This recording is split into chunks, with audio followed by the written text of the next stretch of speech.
सो hi friends, तो आज हम सीखेंगे मार्केट स्ट्रक्चर क्या है और शेयर मार्केट के अंदर अगर आपको ट्रेडिंग करना है, इन्वेस्टमेंट करना है, ये कॉन्सेप्ट बहुत इंपॉर्टेंट है। देखो, चार्ट रीड करना है ना, उसके पहले आपको मार्केट स्ट्रक्चर सीखना होगा। तो नेक्स्ट वीडियो हमारी चार्ट रीडिंग पे ही होने वाली है, बट ये मार्केट स्ट्रक्चर सीखना बहुत इंपॉर्टेंट है। और इससे पहले दोस्तों मैंने आप सभी को बताया कि भाई 6 वीडियोस मैंने आपके लिए कैंडलस्टिक वाली अपलोड करी है, वो जाकर के देख लेना, बहुत इंपॉर्टेंट आपके लिए है।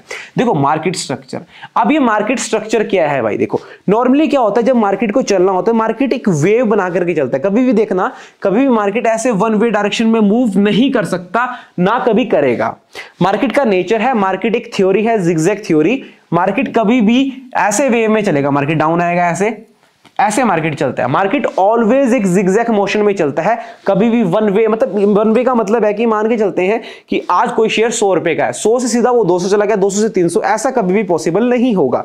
उसको अगर 100 से 200 जाना है, 300 जाना है, 400 जाना है, तो वो एक बीच में करेक्शन भी लेगा। तो चलिए मैं अब सिखाता हूं आपको। तो नॉर्मली 3 टाइप से मार्केट स्ट्रक्चर मूव करता है, 3 टाइप से मार्केट चलता है। तो फर्स्ट टाइप क्या है दोस्तों? फर्स्ट टाइप क्या है आप सभी को नोट भी कर लेना है। जो फर्स्ट टाइप है दोस्तों, इसको हम, मेरा फेवरेट है इंपल्सिव, करेक्टिव और इंपल्सिव। अब समझना, देखो अब कोई भी भाव, कोई भी शेयर है या फिर कोई भी ऑप्शन प्रीमियम है, वो डायरेक्टली 100 रुपए से बढ़ के हो चुका, मान के चलो 150 रुपए। अब समझना, जब ये 100 रुपए से 150 हो गया, मतलब एक तरफा मूव कर गया मार्केट, तो उसको दोस्तों हम क्या कहते हैं? नोट कर लेना दोस्तों, उसको हम कहते हैं इंपल्सिव वेव। ठीक है, इंपल्सिव वेव। जब इंपल्सिव वेव मार्केट के अंदर आती है, समझना, जब इंपल्सिव वेव मार्केट के अंदर आई, जहां पे वो इंपल्सिव वेव खत्म होगी, अब जिस भाई ने 100 रुपए पे कोई शेयर खरीदा, वो 150 चला गया, अगर वो 150 पे जा करके थोड़ा सा अपना प्रॉफिट बुक करेगा, तो वो एक करेक्ट मार्केट के अंदर क्या होगी? करेक्शन होगी, जिसको हम दोस्तों कहते हैं करेक्टिव वेव, जिसको हम कहते हैं करेक्टिव वेव। अब मार्केट के अंदर क्या आ गई भाई? सेकंड वेव आ गई, करेक्टिव वेव। अब अगर और मार्केट को बढ़ना है, अगर मार्केट को और बढ़ना है, पहला चैलेंज मार्केट के पास क्या रहेगा? पहला चैलेंज मार्केट के पास ये जोन आ जाएगा, जो हाइज बना हुआ है, जो 150 पहले गया है। तो जब भी इंपल्सिव वेव आएगी, जब मार्केट के अंदर इंपल्सिव वेव आएगी, बहुत तेजी से आती है, इंपल्सिव वेव कभी अटक के नहीं आती। तो ध्यान में रखना, जब आप ट्रेंड के फेवर में होते हो, अब ट्रेंड क्या है भाई?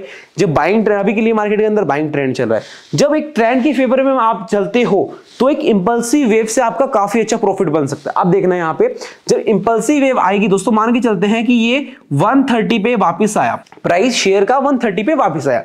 अब जिन्होंने 150 पे देखा था, उनके लिए तो 130 बहुत ही यहाँ पे प्राइस कम रहेगा, उनके लिए एक डिस्काउंट में प्राइस मिल रहा है। और इस वजह से दोस्तों एक और इंपल्सिव वे मार्केट के अंदर आती है, और ये इतनी तेजी से आती है कि प्रीवियस हाई को भी ब्रेक करके निकल जाती है, प्रीवियस हाई को भी ब्रेक करके निकल जाती है। फिर इस तरीके से किसी भी शेयर या फिर ऑप्शन का प्राइस बढ़ करके 100 से 200 होता है, कभी भी डायरेक्टली ऐसे मूव नहीं करेगा।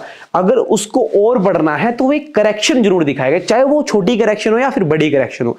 बट ध्यान में रखना, इसके पीछे भी लॉजिकल चीजें हैं। अगर वो 150 पे गया, तो अगर वो 100 पे वापिस आ गया, तब वो करेक्टिव वेव नहीं हुई, तब वो करेक्टिव वेव नहीं हुई। क्यों नहीं हुई? क्योंकि वो ऑलरेडी 100 रुपीज से चला था। अगर वो वापस 100 रुपीज पे आ गया, तो वो वहां पे एक ट्रेंड रिवर्सल का साइन होता है। अगर वो 100 भी ब्रेक कर देता है, मैं आगे सिखाऊंगा आपको। तो यहां पे ध्यान रखना है, जब भी मार्केट मूव करेगा, मार्केट का नेचर है, मार्केट जब भी मूव करेगा, market impulsive, corrective, impulsive, corrective, impulsive, ऐसे मार्केट मूव करेगा। किस केस में? जब मार्केट कैसे केस में होगा? मार्केट अप ट्रेंड के केस में होगा। जब मार्केट अप ट्रेंड में होगा, अपवर्ड डायरेक्शन में होगा, तो मार्केट ऑलवेज इंपल्सिव, करेक्टिव। ये कौन सी वेव होगी? इंपल्सिव, ये करेक्टिव वेव, और ये इंपल्सिव, और ये करेक्टिव और इंपल्सिव। ध्यान में रखना दोस्तों, जब ये करेक्टिव वेव आएगी, तो ये स्लो होगी, इसके अंदर जो सेलिंग होगी वो स्लो होगी, बहुत फास्ट सेलिंग नहीं होती। याद रखना, बहुत फास्ट इसके अंदर सेलिंग नहीं होती। और हमें ये ट्रेड भी नहीं करनी, हमें ये ट्रेड भी नहीं करनी। करेक्टिव वेव को ट्रेड मत करो। क्यों मत करो, मैं बताता हूं। क्योंकि फर्स्ट ऑफ ऑल इसका हमें ये नहीं पता इसका बेस कहां जाकर के बनेगा, ठीक है। एंड सेकंड चीज, जहां से सेकंड इंपल्सिव वेव स्टार्ट होती है, वहां पे एक हेल्दी ग्रीन कैंडल बनेगा। अभी मैं आगे आपको लाइव चार्ट पे दिखाऊंगा, फिर आपको और चीजें यहां पे क्लियर हो जाएंगी। सो राइट, अप ट्रेंड में ऐसे यहां पे इंपल्सिव वेव बनती है। डाउन ट्रेंड में क्या होता है, ये इंपल्सिव वेव आई, ठीक है, बहुत फास्ट आएगी। बोलते हैं ना जब प्रीमियम्स बहुत ज्यादा बढ़ जाते हैं तो वो पुट के ऑप्शंस में बात कर रहा हूं, तो उसमें इंपल्सिव वेव बहुत फास्ट आती है, इंपल्सिव वेव बहुत फास्ट आती है, क्योंकि जब भी सेलिंग होती है तो वो एक पैनिक क्रिएट कर देती है। पैनिक क्रिएट होने के कारण मार्केट के अंदर हलचल मच जाती है। फिर उसके बाद एक करेक्शन आएगी, बट छोटी करेक्शन होगी, बड़ी करेक्शन कभी भी नहीं होती सेलिंग के अंदर, छोटी करेक्शन होगी और तेजी से मार्केट डाउन जाएगा। ये रूल है भाई, याद रखना, जब भी मार्केट चलेगा विदाउट करेक्शन या फिर विदाउट पुल बैक के मार्केट वापस नहीं जाती, ये करेक्टिव वेव होगी और ये हमारी इंपल्सिव वेव होगी। तो इस तरीके से इंपल्सिव के अंदर मार्केट चलता है, इंपल्सिव, करेक्टिव और इंपल्सिव, ये पॉइंट आपको याद रखना है। इसके बाद दोस्तों दूसरा पॉइंट दोस्तों हम जो मेरा बहुत फेवरेट है, मैंने आप सभी को पहले भी बताया है, वो है कंसोलिडेशन फेज, राइट। जो दूसरा टाइप होता है मार्केट स्ट्रक्चर का वो होता है कंसोलिडेशन। अब देखो यहां पे जब भी मार्केट मूव करेगा तो ये हो सकता है वो वहां अपवर्ड में जाकर के कंसोलिडेशन बना दे, ठीक है, ऐसे कंसोलिडेट करते। अभी दोस्तों हो सकता है एज ए बिगिनर ये चीजें आपको मुश्किल लग रही होंगी, बट जब हम इसको कवर अप करेंगे आगे, जब चार्ट पे लाइव देखेंगे, इन फ्यूचर में आपको चार्ट ट्रेडिंग सिखाने वाला हूं, तो उसमें आपको ये सारी चीजें तभी समझ आएगी जब आप इसको अच्छे से सीखोगे, ध्यान से इसको सीखना है।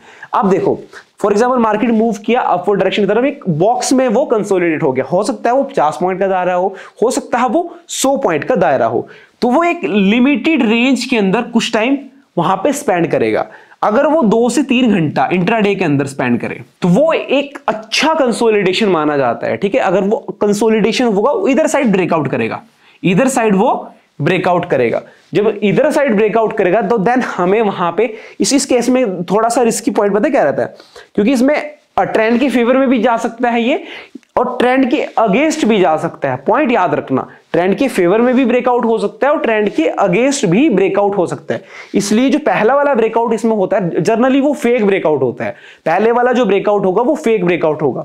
अब कुछ भाई बोलेंगे ब्रेकआउट फेक ब्रेकआउट ये क्या कॉन्सेप्ट है यार। देखो मैंने हालांकि इसके ऊपर ऑलरेडी वीडियो बनाई हुई है, बट मैं आगे भी आपके लिए वीडियो बनाऊंगा, तो अगर आप जानना चाहते हो फेक ब्रेकआउट रियल ब्रेकआउट के आई बटन पे जाना है, वीडियो चेकआउट कर लेना है। सो राइट, कंसोलिडेशन वाला कॉन्सेप्ट बहुत ज्यादा इंपॉर्टेंट आपके लिए है, क्योंकि इसमें मार्केट एक दायरे के अंदर बस आपको एक रेंज ड्रॉ करके रखनी है और फिर काफी अच्छी तरीके से मूव करता है।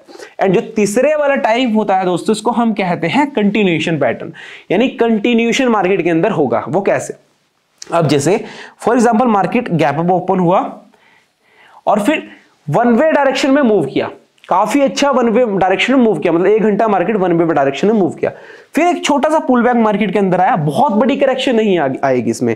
ध्यान रखना, जो मैंने आपको फर्स्ट वाला बताया इंपल्सिव करेक्टिव वे में क्या होगा कि 50% तक मार्केट जो वेव आई वो करेक्ट हो सकता है, इंपल्सिव 50% तक करेक्ट हो सकती है। इस केस में क्या होगा, ओनली 20% से ज्यादा करेक्ट नहीं होगी, तो 20% के बाद एक healthy green candle upward direction की तरफ आपको देखने को मिलेगी और उसके बाद देखना फिर मार्केट कंटिन्यू कर जाएगा। इसको कहते हैं दोस्तों हम कंटिन्यूएशन डायरेक्शन, यानी जिस भी डायरेक्शन को मार्केट कंटिन्यू कर रहा है इसको कहते हैं हम directional market, right, one way directional market. तो जब भी वन वे डायरेक्शनल मार्केट को जाना है तो मार्केट पहले 1 घंटा काफी तेज मूव करेगा, किस डायरेक्शन में, जिस डायरेक्शन में मार्केट को जाना है। अगर वो उसी डायरेक्शन में मूव कर रहा है फिर वो एक छोटा सा पुल बैक लेगा, बहुत ज्यादा करेक्शन नहीं आएगी मार्केट के अंदर। देखो पुल बैक हो गया या फिर करेक्शन हो गया, ऑलवेज दोनों पॉइंट सेम ही हैं, आपने उसको कंफ्यूज नहीं करना है। ये समझो मार्केट बढ़ रहा था, मार्केट 100 रुपए से 200 रुपए पहुंच गया, तो 200 से वो 180 आएगा, बहुत ज्यादा डाउन नहीं आएगा, फिर 180 से वापस 300-400 की तरफ चला जाएगा। तो जब जब कंटिन्यूएशन होगा तब याद रखना एक छोटा सा पुल बैक आएगा। और याद रखना मार्केट के अंदर 30 डेज, एक साल के अंदर 30 डेज ऐसा टाइम आता है जब ये वाला कंटिन्यूएशन मार्केट के अंदर हो, इधर साइड हो सकता है, याद रखना ये डाउन की तरफ भी हो सकता है, ये डाउन की तरफ भी हो सकता है, ये अपवर्ड डायरेक्शन की तरफ भी हो सकता है। ऐसा कंफर्म नहीं है कि ये डाउन की तरफ ही होगा या फिर ऐसा कंफर्म नहीं है कि अपवर्ड डायरेक्शन की तरफ ही होगा। तो ये 30 दिन तो मैंने भाई खुद की एनालिसिस करी हुई है कि भाई 200 दिन मार्केट के अंदर होते हैं, मार्केट ओपनिंग डेज मोटा सा, तो 200 में से 30 दिन तो ट्रेंडी होते हैं, मतलब वन वे मार्केट होता है, मतलब सुबह खरीद लिया और शाम तक आराम से एक तरफा ही मार्केट होता है। और मैं आपको रिकमेंडेशन नहीं दे रहा हूं कि सबसे पहले ये चीज याद रख लेना, तो फर्स्ट ऑफ ऑल ये पॉइंट आपको ध्यान में रखने हैं। सो नाउ गाइस, अब मैं आपको पूरा लाइव एग्जांपल दिखाने वाला हूं। देखो यहां पे आप देखिए टैब की स्क्रीन पे जब भी मार्केट मूव करे, मैंने आपको क्या बताया कि मार्केट ऑलवेज एक स्ट्रक्चर बना के मूव करता है, ऐसा नहीं होता कि मार्केट वन वे मूव करता है। देखो जब भी मार्केट को मूव करना, देखो यहां से अपवर्ड डायरेक्शन में गया, फिर एक इंपल्सिव वेव, फिर एक यहां पे ये देखो ये वाला जोन आप सभी को देखने को मिलेगा। इसको दोस्तों मैंने जैसे कि बताया आपको करेक्टिव वेव। अब इसमें आपको इसी वाले उसमें चार्ट में आपको एक कंटिन्यूएशन का एग्जांपल भी देखने को मिलेगा। जब मैंने क्या बोला था कि मार्केट वन ट्रेंड में मूव कर जाए, मार्केट पहले घंटे वन ट्रेंड में मूव कर जाए, फिर मैक्सिमम चांस ये होता है कि वो एक छोटा सा पुल बैक, एक छोटी सी करेक्शन लेने के बाद अगेन वन वे मूव करे। तो ऑलवेज ध्यान रखना आपको, जब भी आप खुद भी लाइव अभी जाकर के देखना चार्ट पे, मार्केट ऑलवेज ऐसा नहीं होगा कि वन ट्रेंड में चलेगा। जब जब मार्केट को ट्रेंड चेंज करना होगा या फिर मार्केट को ट्रेंड में चलना होगा, तो ऑलवेज वो मार्केट स्ट्रक्चर को फॉलो करके चलेगा। ठीक है, अब यहां पे एक और एग्जांपल देखो आप, इंपल्सिव, करेक्टिव, इंपल्सिव, फिर ये देखो डब्ल्यू पैटर्न बना जो कि मैंने अपनी कैंडलस्टिक वाली पैटर्न में समझाया है, और फिर देखो इंपल्सिव, करेक्टिव, इंपल्सिव, राइट। इस तरीके से मार्केट मूव करता है। कोई भी स्ट्रक्चर उठा के देख लो, कोई भी चार्ट उठा के देख लो, ऐसा नहीं होगा कि आपको मार्केट स्ट्रक्चर नहीं देखने को मिलेगा। देखो डाउन मूव, फिर करेक्शन, इंपल्सिव, राइट, फिर अपवर्ड मूव। ऑलवेज ध्यान रखना है आपको, जितने भी मूव आएंगे ये डिपेंड करता है कि आज मार्केट स्ट्रक्चर कैसा है। ये चीज आपको पहले ही देखनी होगी कि भाई आज मार्केट का ट्रेंड कैसा है। बट नॉर्मली क्या है कि जो इंपॉर्टेंट है हमारे लिए समझना कि मार्केट स्ट्रक्चर होता क्या है, कैसे काम करता है। मैंने आपको 3 टाइप से बताया, इसके अलावा आपको कोई सीखने की रिक्वायरमेंट नहीं। आई होप आपको समझ आया होगा कि लाइव मैंने दिखा भी दिया आपको। हालांकि जब हम चार्ट रीड करेंगे तो ये पूरा डिटेल में कॉन्सेप्ट आपको समझ आएंगे, बट अभी के लिए आपको इतना पता होना चाहिए कि भाई मार्केट स्ट्रक्चर में मार्केट चलता है, मार्केट स्ट्रक्चर के अलावा मार्केट नहीं चलता है। आई होप आपको चीजें समझ आ रही होंगी, एंड इस वीडियो को लाइक कर देना। और नेक्स्ट एपिसोड में मैं चार्ट रीडिंग वाले पूरे कॉन्सेप्ट समझाने वाला हूं, इसलिए अगर आप चैनल पे न्यू हो तो चैनल सब्सक्राइब करने के साथ साथ बेल आइकन प्रेस कर लेना। मिलेंगे नेक्स्ट वीडियो, तब तक के लिए बाय, टेक केयर।